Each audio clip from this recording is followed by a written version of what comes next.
Hello and welcome back to Naati Threads.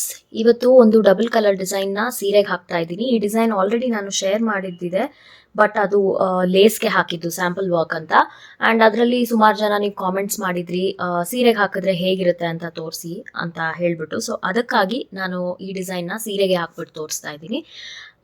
ಇದಕ್ಕೆ ನಾನು use ಮಾಡ್ತಾ ಇರೋ ಇಂಥದ್ದು ನೀಲ್ ನಂಬರ್ 10 0.75 mm. ಇದು ರೆಗ್ಯುಲರ್ ಆಗಿ ಯೂಸ್ ಮಾಡೋವಂಥದ್ದು. ನಿಮ್ಮ ಹತ್ರ 10 ಇರಲಿಲ್ಲ ಅಂದರೆ ನೀವು 9 ಕೂಡ ಯೂಸ್ ಮಾಡ್ಕೋಬೋದು. ಆ್ಯಂಡ್ ಇದ್ರ ಜೊತೆಗೆ ನಾನಿವತ್ತು 8 ಎಳೆ ದಾರನ ತಗೊತಾ ಇದ್ದೀನಿ. ಸೊ 8 ಎಳೆ ಸಿಲ್ಕ್ ಥ್ರೆಡ್ಡು.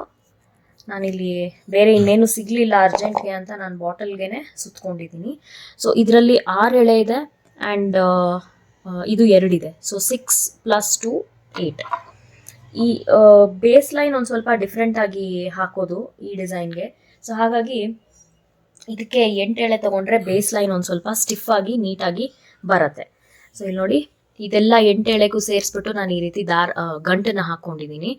ಗಂಟು ಹಾಕೊಂಡಿದ್ದಾದ್ಮೇಲೆ ಸೀರೆದು ರೈಟ್ ಸೈಡು ನನ್ನ ಕಡೆಗಿದೆ, ಅಂದರೆ ಪಲ್ಲು ರೈಟ್ ಸೈಡ್ ನನ್ನ ಕಡೆಗಿದೆ, ಪೀಕೋ ಮಾಡಿದ್ದಾಗಿದೆ. ಇದು ನೋಡಿ, ಇದು wrong side.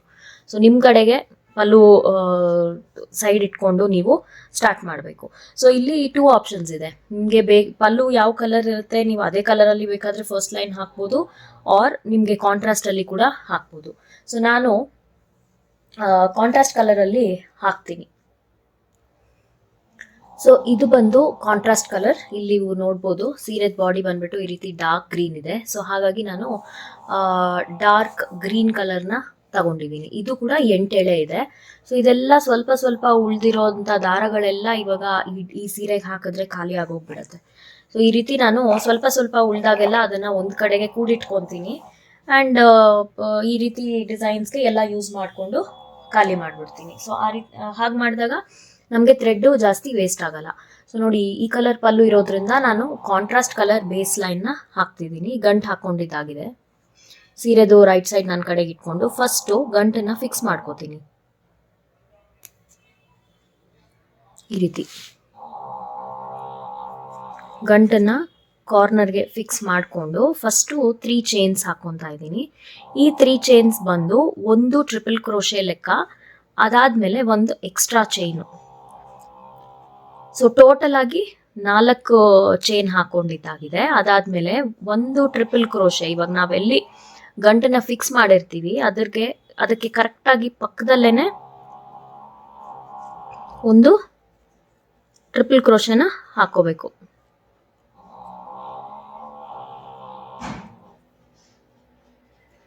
So triple crochet ಹಾಕಿದ ಆದಮೇಲೆ ಮತ್ತೆ ಒಂದು ಚೈನು. ಸೊ ಇಲ್ಲಿ ಕೂಡ ಅಷ್ಟೇ, ಅದಕ್ಕೆ ನಾನು ಹೇಳಿದ್ದು 3 ಚೈನ್ಸ್ ಬಂದು ಒಂದು ಟ್ರಿಪಲ್ ಕ್ರೋಶೆ, ಅದಾದಮೇಲೆ ಒಂದು ಎಕ್ಸ್ಟ್ರಾ ಚೈನು, ಅದಾದಮೇಲೆ ಮತ್ತೆ ಒಂದು ಟ್ರಿಪಲ್ ಕ್ರೋಶೆ, ಒಂದು chain, next again 1 triple crochet,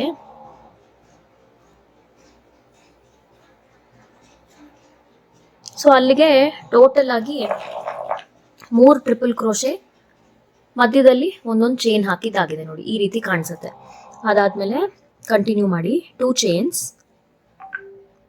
chains ಹಾಕಿದ್ದಾದ್ಮೇಲೆ ಅದು ಎಲ್ಲಿಗೆ ರೀಚ್ ಆಗುತ್ತೋ ಆ ಪಾಯಿಂಟ್ಗೆ ಮತ್ತೆ 3 triple crochet separated by a chain. So ಇಲ್ಲಿ ನೋಡಿ, ಈ ರೀತಿ ಇಟ್ಕೊಂಡು ಕರೆಕ್ಟಾಗಿ ಅದು ಎಲ್ಲಿಗೆ ರೀಚ್ ಆಗುತ್ತೋ ನೋಡ್ಕೋಬೇಕು. ಅದೇ ಪಾಯಿಂಟಲ್ಲೇ first triple crochet. So triple crochet ಆದಮೇಲೆ ಒಂದು ಚೈನು, ಮತ್ತು ನೆಕ್ಸ್ಟ್ ಟ್ರಿಪಲ್ ಕ್ರೋಶೆ. ಇದು ಎಲ್ಲ ಒಂದೇ ಪಾಯಿಂಟಲ್ಲಿ ಹಾಕಬೇಡಿ, ಸ್ವಲ್ಪ ಒಂದ್ರ ಪಕ್ಕ ಒಂದು ಹಾಕಿದ್ರೆ ಡಿಸೈನು ಚೆನ್ನಾಗಿ ಕಾಣುತ್ತೆ. ಮತ್ತೆ ಒಂದು ಚೈನು, ಲಾಸ್ಟ್ ಟ್ರಿಪಲ್ ಕ್ರೋಶೆ. ಈ ಡಿಸೈನಲ್ಲಿ ಚೈನ್ ಬೇಸ್ ಥರ ಏನು ಹಾಕೋಷ್ಟಿಲ್ಲ. ಆ್ಯಂಡ್ ಡಬಲ್ ಕ್ರೋಶೆ ಹಾಕಿದ್ರೆ ಇದರದ್ದು ಹೈಟ್ ತುಂಬ ಕಮ್ಮಿ ಆಗುತ್ತೆ ಅಂತ ಈ ಪರ್ಟಿಕ್ಯುಲರ್ ಡಿಸೈನ್ಗೆ ನಾವು ಈ ರೀತಿ ಟ್ರಿಪಲ್ ಕ್ರೋಶೆನ ಹಾಕ್ತಾ ಇದ್ದೀವಿ. ಟ್ರಿಪಲ್ ಕ್ರೋಶೆ ಹಾಕಿದ್ರೆ ನೋಡಿ ಸ್ವಲ್ಪ ಸ್ಟಿಚ್ಚು ಉದ್ದ ಬರುತ್ತೆ. ಸೊ ಹಾಗಾಗಿ ಟ್ರಿಪಲ್ ಕ್ರೋಶೆ ಹಾಕಿದ್ರೆ ಬೇಸ್ ಲೈನಲ್ಲಿ ನೀಟಾಗಿ ಚೆನ್ನಾಗಿ ಬರುತ್ತೆ. ನೋಡಿ, ಮತ್ತೆ 2 ಚೈನ್ಸ್ ಹಾಕ್ಬಿಟ್ಟು ಅದು ಎಲ್ಲಿಗೆ ರೀಚ್ ಆಗುತ್ತೋ ನೋಡಿಕೊಂಡು ಆ ಪಾಯಿಂಟಲ್ಲೇ ಟ್ರಿಪಲ್ನ ಹಾಕಬೇಕು.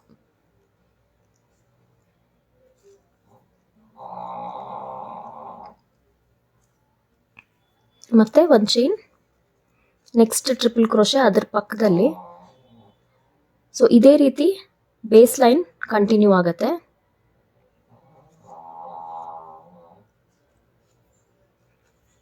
ಮತ್ತು ಒಂದು ಚೈನ್,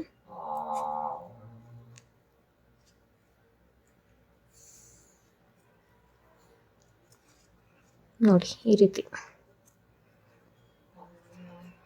ಸೊ ಇದು ನೆಕ್ಸ್ಟ್ ಸ್ಟೆಪ್ ಹಾಕಿದಾಗ ನಿಮಗೆ ಆ್ಯಕ್ಚುಲ್ ಆಗಿ ಗೊತ್ತಾಗುತ್ತೆ. ಸ್ವಲ್ಪ ಯುನೀಕ್ ಆಗಿ ಕಾಣೋಂತಹ ಡಿಸೈನ್ ಇದು.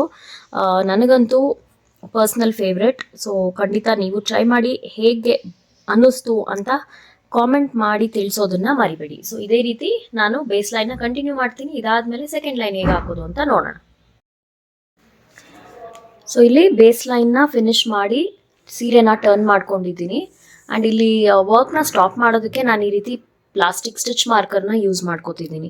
ನಿಮ್ಮ ಹತ್ರ ಸ್ಟಿಚ್ ಮಾರ್ಕರ್ ಇಲ್ಲ ಅಂದರೆ ನೀವು ಹೇರ್ ಪಿನ್ ಆಗಲಿ ಅಥವಾ ಇಯರಿಂಗ್ ಹುಕ್ ಆಗಲಿ ಏನಾದರೂ ಒಂದು ಸ್ಮಾಲ್ ಯು ಪಿನ್ ಏನಾದರೂ ಯೂಸ್ ಮಾಡ್ಕೋಬೋದು. ಕ್ರೋಶೆ ಟರ್ಮ್ಸಲ್ಲಿ ಇದಕ್ಕೆ ಸ್ಟಿಚ್ ಮಾರ್ಕರ್ ಅಂತಾರೆ. ಆ್ಯಂಡ್ ಯಾವುದೇ ಪರ್ಟಿಕ್ಯುಲರ್ ಸ್ಟಿಚ್ನ ಮಾರ್ಕ್ ಮಾಡೋದಕ್ಕೆ ಆರ್ ಈ ರೀತಿ ವರ್ಕ್ನ ಸೆಂಟ್ರಲ್ಲಿ ಸ್ಟಾಪ್ ಮಾಡಿಬಿಟ್ಟು ನಾವೆಲ್ಲಾದರೂ ಎದ್ದು ಹೋಗೋದಾದರೆ ಸ್ಟಿಚ್ನ ಸೆಕ್ಯೂರ್ ಆಗಿ ಇಡೋದಕ್ಕೆ ಇದನ್ನ ಯೂಸ್ ಮಾಡೋದು. ಇದು ಈ ಅಮೆಝಾನಲ್ಲಿ ಅವೈಲೇಬಲ್ ಇದೆ. ನಿಮಗೆ ಬೇಕು ಅಂದರೆ ಯೂಸ್ ಮಾಡ್ಬೋದು, ಇಲ್ಲ ಅಂದರೆ ನೀವು ರೆಗ್ಯುಲರ್ ಆಗಿ ನಿಮ್ಮ ಹೇರ್ ಪಿನ್ಸ್ನ ಕೂಡ ಯೂಸ್ ಮಾಡ್ಕೋಬೋದು. ಸೊ ಇಲ್ಲಿ ನೋಡಿ ಲಾಸ್ಟ್ 3 ಟ್ರಿಪಲ್ ಕ್ರೋಶೇಸ್ ಹಾಕಿದ್ದಾಗಿದೆ. ಇವಾಗ ಸೀರೆನ ಟರ್ನ್ ಮಾಡಿಕೊಂಡು ಈ 1 ಚೈನ್ ಗ್ಯಾಪ್ ಅಂದರೆ ಈ 2 ಟ್ರಿಪಲ್ ಕ್ರೋಶೆ ಮಧ್ಯದಲ್ಲಿ 1 ಚೈನ್ ಗ್ಯಾಪ್ ಇದೆ ಅಲ್ಲ, ಆ 1 ಚೈನ್ ಗ್ಯಾಪ್ ಒಳಗಡೆ ಒಂದೇ ಒಂದು ಸಿಂಗಲ್ ಕ್ರೋಶೆನ ಹಾಕೋತಾ ಇದ್ದೀನಿ.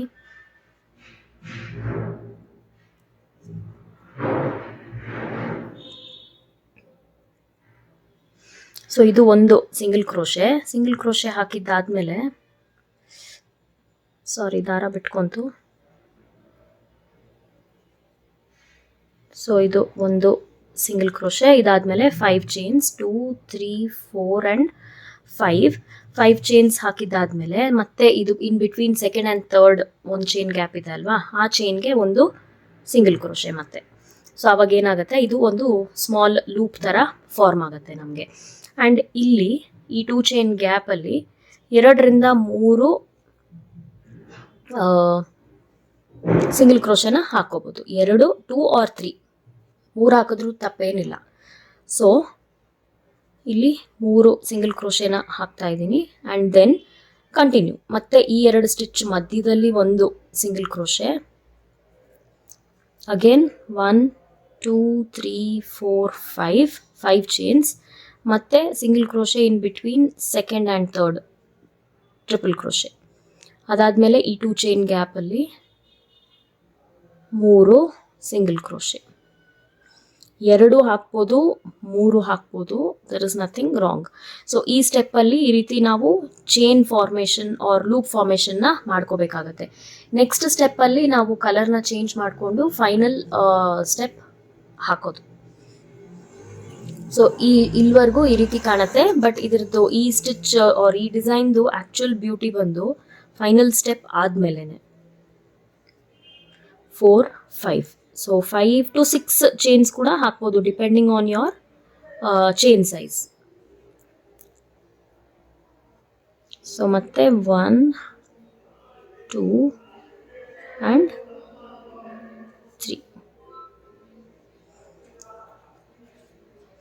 ಇದು ಚೈನ್ಗೆ ಇವಾಗ ಏನು ಸಪೋರ್ಟ್ ಇಲ್ಲ ಅಂತ ಈ ರೀತಿ ಹೇಗೇಗೋ ಕಾಣುತ್ತೆ. ಬಟ್ ಒನ್ಸ್ ನಾವು ಲಾಸ್ಟ್ ಸ್ಟೆಪ್ ಹಾಕಿದ್ಮೇಲೆ ತುಂಬಾ ಚೆನ್ನಾಗಿ ಕಾಣುತ್ತೆ. ಸೊ ಈ ಇದರಲ್ಲಿ ಈ ಸೆಕೆಂಡ್ ರೌಂಡಲ್ಲಿ ಇದನ್ನು ಕಂಪ್ಲೀಟ್ ಮಾಡ್ಕೊಳ್ಳೋಣ.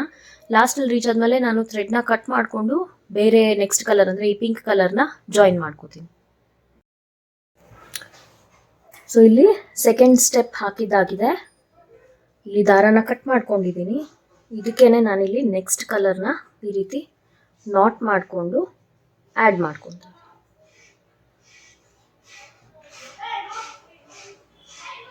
ಒಂದು ಗಂಟೆ ಹಾಕ್ಕೊಂಡ್ರೆ ಸಾಕು. ಇದನ್ನು ಆಮೇಲೆ ಫಿಕ್ಸ್ ಮಾಡೋಣ. ಇದ್ರ ಜೊತೆಗೆ ಈ ಸ್ಟೆಪ್ಪಲ್ಲಿ ಈ ರೀತಿ ಬಾಟಲ್ ಗ್ರೀನ್ ಕಲರ್ ಟ್ಯಾಬ್ಲೆಟ್ ಬೀಡ್ಸ್ನ ಹ್ಯಾಂಗ್ ಮಾಡ್ತಿದ್ದೀನಿ. ಇದು ಆಪ್ಷನಲ್, ನಿಮಗೆ ಬೇಡ ಅಂದರೆ ಇದನ್ನು ಸ್ಕಿಪ್ ಮಾಡ್ಕೋಬೋದು. ಬಟ್ ಸ್ವಲ್ಪ ಡಿಫ್ರೆಂಟ್ ಆಗಿರಲಿ ಅಂತ ನಾನು ಇದನ್ನು ಆ್ಯಡ್ ಮಾಡ್ಕೋತಾ ಇದ್ದೀನಿ. ಸೊ ಇವಾಗ ಫಸ್ಟು ಇಲ್ಲಿ ಲಾಸ್ಟಲ್ಲೊಂದು ಸಿಂಗಲ್ ಕ್ರೋಶೆ ಹಾಕಿರ್ತೀವಲ್ವಾ, ಈ ಸಿಂಗಲ್ ಕ್ರೋಶೆ ಒಳಗಡೆನೆ ಸೂಜಿ ಹಾಕ್ಬಿಟ್ಟು ಒಂದು ಲೂಪ್ನ ಎಳ್ಕೊಂಡು ಚೈನ್ ಮಾಡಿಕೊಂಡ್ರೆ ನಮಗೆ ಕ್ರೋಶೆ ಮೇಲೆ ದಾರ ಬರುತ್ತೆ. ಆದಮೇಲೆ ಈ 5 ಚೈನ್ ಲೂಪ್ ಒಳಗಡೆಗೆ ಒಂದು ಸಿಂಗಲ್ ಕ್ರೋಶೆ ಆದಮೇಲೆ 1 2 3 ಚೈನ್ಸ್ ಮಾಡಿಕೊಂಡು ಇದೇ ಸಿಂಗಲ್ ಕ್ರೋಶೆಗೆ ಮತ್ತೆ ಇನ್ನೊಂದು ಸಿಂಗಲ್ ಕ್ರೋಶೆ ಮಾಡಿದಾಗ ಇದು ಒಂದು ಲೂಪ್ ಥರ ಅಂದರೆ ಪೀಕೋ ಥರ ಫಾರ್ಮ್ ಆಗುತ್ತೆ. ಮತ್ತೆ ಒಂದು ಸಿಂಗಲ್ ಕ್ರೋಶೆ ಅದೇ ಲೂಪಲ್ಲಿ ಫಾಲೋಡ್ ಬೈ 3 ಚೈನ್ಸ್, ಇದೇ ಸಿಂಗಲ್ ಕ್ರೋಶೆಗೆ ಸಿಂಗಲ್ ಕ್ರೋಶೆ, ಈ ರೀತಿ 5 ಸರ್ತಿ ಹಾಕಬೇಕು. ಪ್ರತಿ ಸತಿ ಒಂದು ಪೀಕೋ ಫಿನಿಶ್ ಆದಮೇಲೆ ಒಂದು ಸಿಂಗಲ್ ಕ್ರೋಶೆನ ಹಾಕ್ಬಿಟ್ಟು 3 ಚೈನ್ಸ್ ಹಾಕಬೇಕು. ಸೊ 3 ಚೈನ್ಸ್ ಹಾಕೋಕ್ಕಿಂತ ಮುಂಚೆ ಒಂದು ಸಿಂಗಲ್ ಕ್ರೋಶೆ ಇರಬೇಕು, 3 ಚೈನ್ಸ್ ಹಾಕಿದ್ದಾದ್ಮೇಲೆ ಒಂದು ಸಿಂಗಲ್ ಕ್ರೋಶೆನ ಮಾಡಬೇಕು.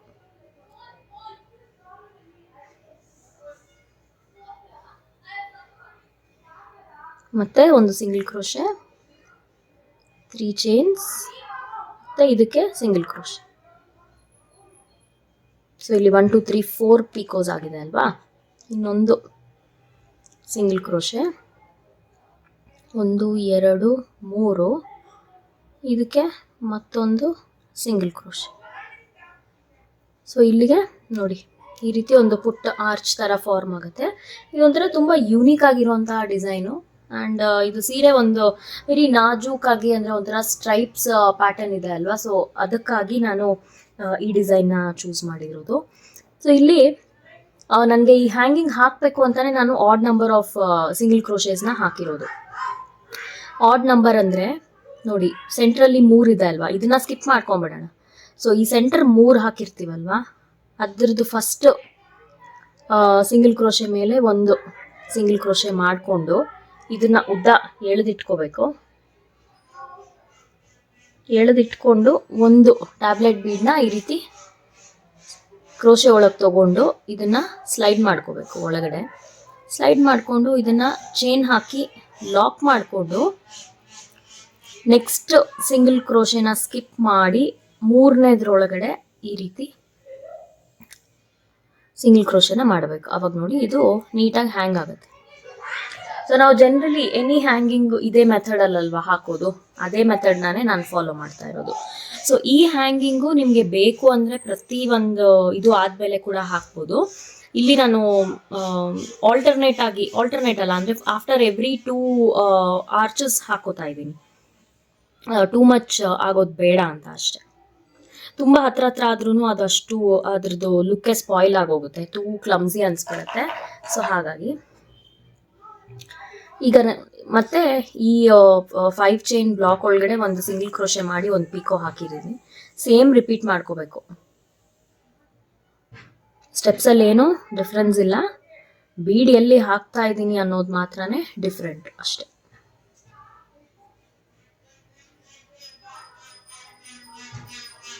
ನೋಡಿ 3 ಚೈನ್ಸು ಮತ್ತೆ ಒಂದು ಸಿಂಗಲ್ ಕ್ರೋಶೆ, ಮತ್ತೆ ಒಂದು ಸಿಂಗಲ್ ಕ್ರೋಶೆ, 3 ಚೈನ್ಸ್,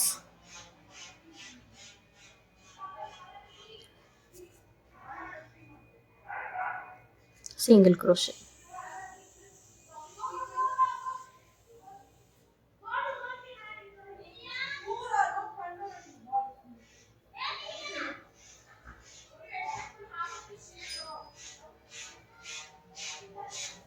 ಸೊ 1 2 3 4 5 ಇದಕ್ಕೆ ಜಸ್ಟ್ ಅಂದರೆ ಬೀಡ್ ಹಾಕಲ್ಲ ನಾನು ಇದಕ್ಕೆ. ಸೊ ಫಸ್ಟ್ ಸಿಂಗಲ್ ಕ್ರೋಶೆ ಮಾಡಿ ನೆಕ್ಸ್ಟ್ ಒನ್ ಸ್ಕಿಪ್ ಮಾಡೋದು, ಥರ್ಡ್ ಒನ್ಗೆ ಇನ್ನೊಂದು ಸಿಂಗಲ್ ಕ್ರೋಶೆ ಮಾಡೋದಷ್ಟೇ. ಬೀಡ್ ಮಾತ್ರ ಸ್ಕಿಪ್ ಆಗುತ್ತೆ. ನೆಕ್ಸ್ಟ್ ಬೀಡು ನಾನು ಇದಾದಮೇಲೆ ಇಲ್ಲಿಗೆ ಹಾಕ್ತಾ ಇದ್ದೀನಿ. ಸೊ ಫಸ್ಟ್ ಬೀಡು ಇಲ್ಲಿ ಹಾಕಿದ್ದೀನಿ, ನೆಕ್ಸ್ಟ್ ಒನ್ನು ಆಫ್ಟರ್ 1 and 2 ಆದಮೇಲೆ ಇಲ್ಲಿಗೆ ಹಾಕ್ತೀನಿ, ಮತ್ತೆ ಆಫ್ಟರ್ 1 and 2 ಇಲ್ಲಿ. ನಿಮಗೆ ಆಲ್ಟರ್ನೇಟ್ ಬೇಕು ಅಂದರೆ ಆಲ್ಟರ್ನೇಟ್ ಕೂಡ ಹಾಕ್ಕೋಬೋದು, ಅಂದರೆ ಒಂದು ಬಿಟ್ಟು ಒಂದು, ಇಲ್ಲ 3 ಆದಮೇಲೆ ನಿಮಗೆ ಹೇಗೆ ಬೇಕೋ ಹಾಗೆ ಬೀಡ್ಸ್ನ ಆಲ್ಟರ್ನೇಟ್ ಮಾಡ್ಕೋಬೋದು. ನಾನಿಲ್ಲಿ ಆಫ್ಟರ್ 2 ಹಾಕೋತಾ ಇದ್ದೀನಿ. ಆಫ್ಟರ್ 2 ಅಂದರೆ ಅದು ಆಲ್ಟರ್ನೇಟ್ ಲೆಕ್ಕನೇ ಬಂತು, ಆಫ್ಟರ್ 2 ಫ್ಲವರ್ಸ್.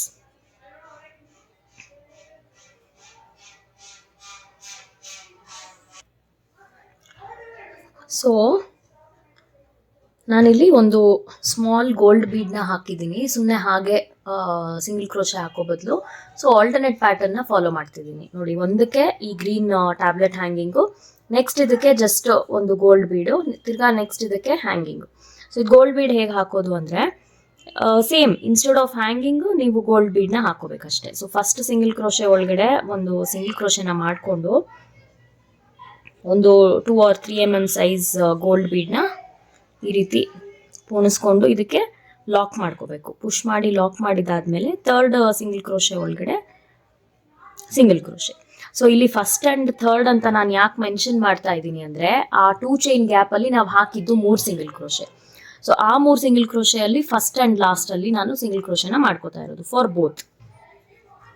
ಸೊ ಇದು ಸೀರೆ ಆ್ಯಕ್ಚುಲಿ ಈ ರೀತಿ ಬಿಟ್ಟಾಗ ಈ ಟ್ಯಾಬ್ಲೆಟ್ ಬೀಡು ಒಂಥರ ಇದ್ರ ಹಿಂದೆಯಿಂದ ಫಾಲ್ ಆಗೋ ಥರ ಲುಕ್ ಬರುತ್ತೆ. ಸೊ ಅದು ಸೀರೆ ನೀವು ಡ್ರೇಪ್ ಮಾಡ್ಕೊಂಡಾಗ ತುಂಬ ಚೆನ್ನಾಗಿ ಕಾಣುತ್ತೆ. ರೈಟ್ ನಾವು ಇದು ಕಾಣ್ತಾ ಇಲ್ಲ, ಯಾಕಂದರೆ ನಾನು ಈ ರೀತಿ ಇಟ್ಕೊಂಡಿರೋದ್ರಿಂದ ಅದು ಆ ಕಡೆ ವಾಲ್ತಾ ಇದೆ. ಬಟ್ ನೋಡಿ, ಸೀರೆ ಈ ರೀತಿ ಡ್ರೇಪ್ ಮಾಡಿದಾಗ ಹಿಂಗೆ ಸ್ಟ್ರೇಟಾಗಿ ಚೆನ್ನಾಗಿ ಕಾಣುತ್ತೆ. ಸೊ ಇದೇ ರೀತಿ ಕಂಟಿನ್ಯೂ ಮಾಡ್ಕೊಂಡು ಹೋಗಬೇಕು. ಫಿನಿಶ್ ಆದಮೇಲೆ ಇದು ತುಂಬಾ ರಿಚ್ ಆ್ಯಂಡ್ ಎಲಿಗೆಂಟ್ ಆಗಿ ಕಾಣುತ್ತೆ ಫಾರ್ ಶೋರ್. ಈ ಡಿಸೈನ್ ಬಗ್ಗೆ ನೋ ಸೆಕೆಂಡ್ ಥಾಟ್ಸ್. ನೀವು ಮೈಸೂರು ಸಿಲ್ಕ್ ಸ್ಯಾರೀಸ್ಗೆ ಯಾವುದು ಸೀರೆಗೆ ಬೇಕಿದ್ರೂ ಇದನ್ನು ಆರಾಮಾಗಿ ಟ್ರೈ ಮಾಡ್ಬೋದು. ಫಿನಿಶ್ಡ್ ಲುಕ್ ನೋಡೋಣ ಫುಲ್ ಸ್ಯಾರಿ ಫಿನಿಶ್ ಆದಮೇಲೆ. ಸೊ ಫಿನಿಶ್ಡ್ ಲುಕ್ ಬಂದು ಈ ರೀತಿ ಇದೆ. ತುಂಬ ಅಂದರೆ ತುಂಬಾ ರಿಚ್ ಆ್ಯಂಡ್ ಎಲಿಗೆಂಟ್ ಆಗಿ ಕಾಣುವಂತಹ ಡಿಸೈನ್ ಅಂತಲೇ ಹೇಳ್ಬೋದು. ಇದಕ್ಕೆ beads completely optional. Without hangings, without beads ಹಾಕಿದ್ರೂ ಕೂಡ ಇದು ತುಂಬ ಅಂದರೆ ತುಂಬಾ ಚೆನ್ನಾಗಿ ಕಾಣಿಸುತ್ತೆ. ನಾನು ಆಲ್ರೆಡಿ ಒಂದು 4ರಿಂದ 5 ಸೀರೆ ಹಾಕ್ಬಿಟ್ಟಿದ್ದೀನಿ. ಈ ಡಿಸೈನು ತುಂಬ ಜನಕ್ಕೆ ತುಂಬಾ ಇಷ್ಟ ಆಗಿದೆ. ಸೊ ಇದಕ್ಕೆ ನಾವು ಈ ರೀತಿ ಕಾಂಟ್ರಾಸ್ಟ್ ಪ್ಯಾಚ್ ವರ್ಕ್ ಬ್ಲೌಸ್ನ ಪೇರ್ ಮಾಡಿದ್ದೀವಿ. ಯಾಕಂದರೆ ಬ್ಲೌಸ್ ಬಂದು ಕಂಪ್ಲೀಟ್ ಬ್ರೊಕೇಡಲ್ಲಿ ಕೊಟ್ಟಿದ್ರು. ಸೊ ಬ್ರೊಕೇಡಲ್ಲಿ ಸಮ್ಟೈಮ್ಸ್ ಎಷ್ಟು ವರ್ಕ್ ಮಾಡಿದ್ರೂ ಅದು ಎದ್ದು ಕಾಣಿಸಲ್ಲ. ಅದಕ್ಕಾಗಿ ನಾನು ಈ ರೀತಿ dark green plain silk fabric ತಗೊಂಡು ಅದನ್ನು ನೆಕ್ ಆ್ಯಂಡ್ ಸ್ಲೀವ್ಸಲ್ಲಿ ಪ್ಯಾಚ್ ಕೊಟ್ಟು ಆ ಪ್ಯಾಚ್ ಮೇಲೆ ವರ್ಕ್ ಮಾಡಿಸಿರೋದು. ಸೊ ಇದು ಒಂಥರ ಹೊಸ ಟ್ರೆಂಡಿಂಗ್. ಆ್ಯಂಡ್ ಅದಕ್ಕೆ ಮ್ಯಾಚಿಂಗ್ ಲಟ್ಕನ್ಸ್ ಕೂಡ ಮಾಡಿದ್ದೀವಿ. ಲಟ್ಕನ್ಸ್ ಜೊತೆಗೆ ಒಂದು ರಬ್ಬರ್ ಬ್ಯಾಂಡ್ ಕೂಡ ನಾನು ಕ್ರೋಶೆಯಲ್ಲಿ ಹಾಕಿರೋವಂಥದ್ದು. ಸೊ ವಿಡಿಯೋ ಇಷ್ಟ ಆಯಿತು ಅಂದರೆ ಲೈಕ್ ಮಾಡೋದನ್ನು ಮರಿಬೇಡಿ. ಹಾಗೆ ಸಬ್ಸ್ಕ್ರೈಬ್ ಮಾಡ್ಕೊಳ್ದೆ ನೋಡ್ತಾ ಇರೋರು ಸಬ್ಸ್ಕ್ರೈಬ್ ಮಾಡ್ಕೊಳ್ಳಿ. ಈ particular design and blouse design ಹೇಗೆ ಅನ್ನಿಸ್ತು ಅಂತ ನನಗೆ ಕಾಮೆಂಟ್ ಮಾಡಿ ತಿಳಿಸಿ. ಕ್ರೋಶೆ ಆ್ಯಂಡ್ ಆರಿ ವರ್ಕ್ ಬರದೇ ಇರೋರು ಯಾರಾದರೂ ವೀಡಿಯೋಸ್ ನೋಡ್ತಾ ಇದ್ದು ನಿಮಗೆ ಕಲಿಯೋ ಆಸಕ್ತಿ ಇದ್ದರೆ ಥ್ರೂ ವಾಟ್ಸ್ಯಾಪ್ ನನ್ನ ಕಾಂಟ್ಯಾಕ್ಟ್ ಮಾಡ್ಬೋದು. ಸೊ ನೋಡಿ, ರಬ್ಬರ್ ಬ್ಯಾಂಡ್ ಕೂಡ ಮ್ಯಾಚಿಂಗ್ ಅಂದರೆ green kundans and pink colour ಥ್ರೆಡ್ಡಲ್ಲಿ ನಾನು ಕ್ರೋಶೆ ಬಡ್ಸ್ನ ಹಾಕಿಬಿಟ್ಟು ಮಾಡಿರೋವಂಥದ್ದು. ತುಂಬ ಅಂದರೆ ತುಂಬಾ ಕ್ಯೂಟಾಗಿ ಕಾಣಿಸ್ತಾ ಇತ್ತು. ಸೊ ಐ ಥಿಂಕ್ ಈ ವಿಡಿಯೋ ಅಲ್ಲಿಷ್ಟೇ. ನಾನು ಮತ್ತೆ ನಾಳೆ ಸಿಗ್ತೀನಿ. Until then take care.